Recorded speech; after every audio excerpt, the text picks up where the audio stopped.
Hello and welcome to MB Tech. My name is Matthew Bingham, and today we're going to be going over another Raspberry Pi. This is the system monitor so that you can see your CMD, which is basically your CPU, memory, and disk space, as well as uptime and some other information on a 3.97 ePaper display. The unique thing about this one is it is a four color, so that has black, white, yellow, and red. The bad side of that is the refresh rate takes a lot longer with four colors, so it sends 8 different signals to clear the screen and stuff like that, or to refresh it. So you will lose a little bit of time in display, but the display is crystal clear. To me, looks beautiful. Hope you enjoy this project. Took me some time to get it up and running finally with everything the way I liked it, with the good aesthetics. But here we go. This is basically the Raspberry Pi that we're using, the Raspberry Pi 3 with the 3.97 for color ePaper. So the first thing that we should do is run the sudo apt update and sudo apt upgrade. This will get the system up to the latest and greatest. Once that has completed, the next thing we're going to do is run the raspi config with a sudo raspi config.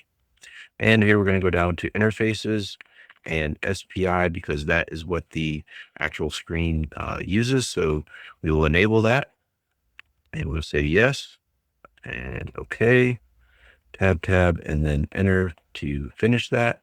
So now we've got our system updated to the latest and greatest. We've got our interface enabled, so it'll use SPI. Next thing we need to do is actually install some programs or applications.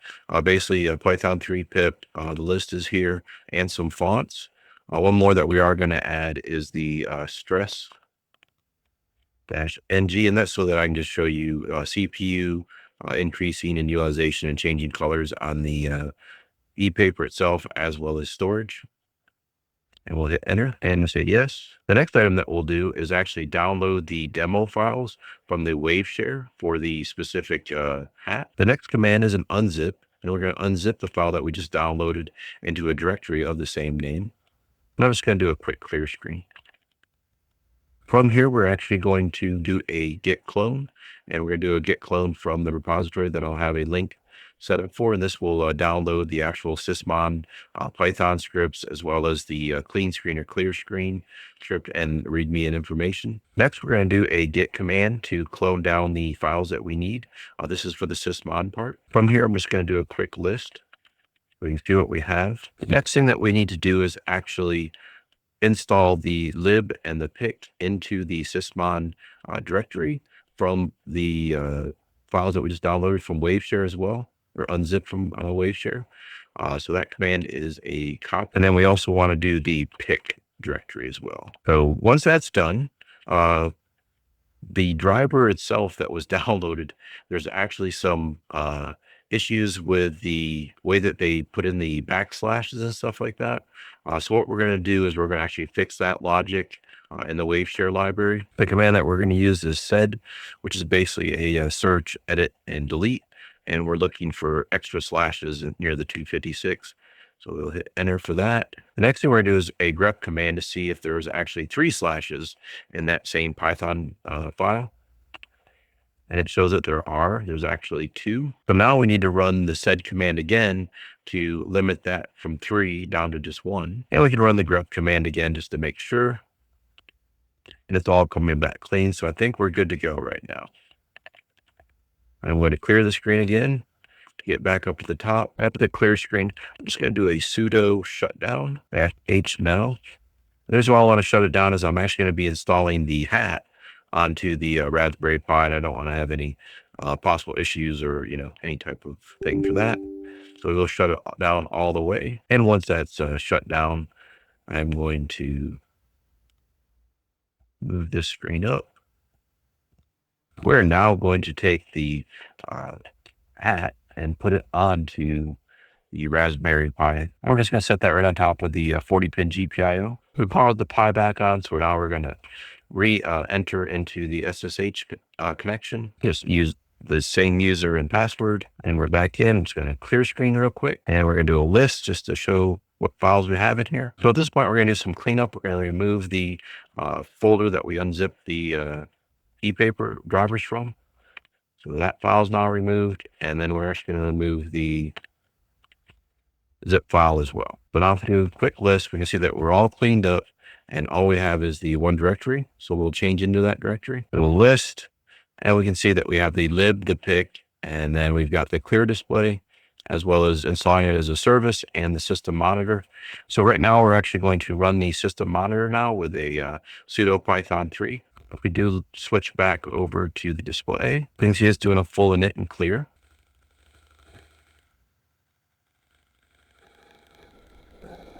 And there's our system monitor display.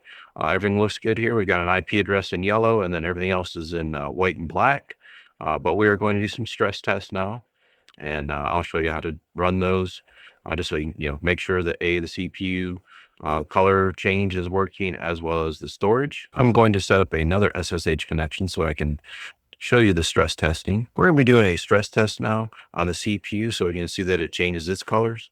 We're going to be doing 4 CPUs at 50% for about 60 seconds. Okay, we're getting a refresh now on the screen, and we're actually in the red. So we really hit it good. With that test, you can see we went up to 98%, and also the temperature went up a little bit as well, and the status of the health changed from healthy to critical. The next step is we're actually so the first thing we're going to do is we're actually going to create a directory to store the images in. This is for the storage test. Next, we're going to do the storage test. The storage test, we're actually going to create a directory called test disk. And this is where we're going to put our images to start slowly filling up the drive so that we can see the increase. Next, we're going to use the f allocate to do the 5 gig disk image. This should jump it up to 8 gig.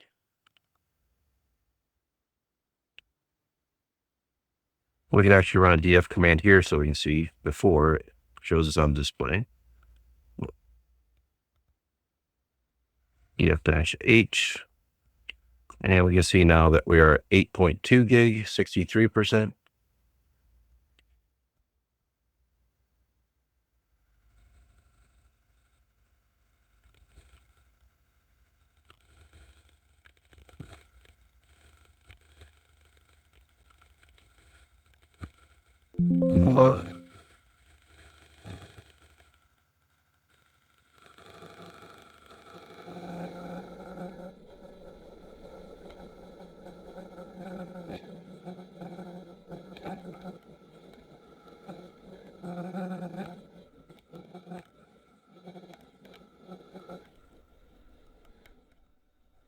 Next, I'm going to add a 2 gig disk image basically for that, and we'll see this jump up to about 10 gig. Currently, as you can see, we're running healthy because we're at 62%. You can now see that it did change from healthy to warning. Next, I just added another 2 gig disk. This should get it up close to 12 gig out of 14. And this should put us in the critical state. Okay, as you can see, that did push us into the critical state. So we're now at 93%, and the health indicator has changed from very beginning, from healthy to warning to critical. Everything else, is fine on the system at this point. So we're actually going to remove all of those files from that test disk. So now we're going to remove those files that we created for cleanup, and our system should go back to normal. Now our system is back to normal. The next thing I want to show you real quick is the actual setting this up as a service so that you don't have to run the command. So you just reboot, and when you reboot, it comes back up online.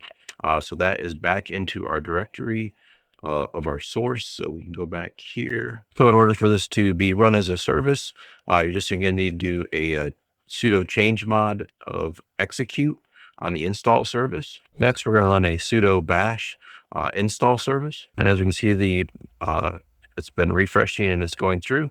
So everything looks good, and now it's set to automatically reboot. One thing is, if you are running the service, you will get an error if you run the regular command line, because the service is taken over running that on the GPIOs. So if you want to run the command again, you'll have to stop the service with the sudo system control stop. That stops the service, and then now you can actually run the system monitor again. Next command I want to show you is, if you're no longer using the epaper display, you should actually clear it out or white it out, however you want to call it. And this is great for storage, long term or short term. What this does is it prevents possible burn in. So you don't want to leave this actually activated, because once you remove it, it will show whatever's still there, regardless. If it's connected or not, it'll display what's last on the screen itself. So we will stop this, and we will actually do another list within this directory. And you can see there is a clear display. The way that you clear the screen is by running the sudo python clear display. And as you can see, it's running the clearing screen to white, and it's all set. I hope you enjoyed that video. This was setting up a Raspberry Pi with the epaper 4-color to show system monitor information like CPU, memory, and disk space. I hope you enjoyed this. We went through a couple different scenarios with stress tests and everything else with the 4 different colors. Again, my name is Matthew Bingham with MB Tech. This was another Raspberry Pi project. I hope you enjoyed, and have a great rest of the day.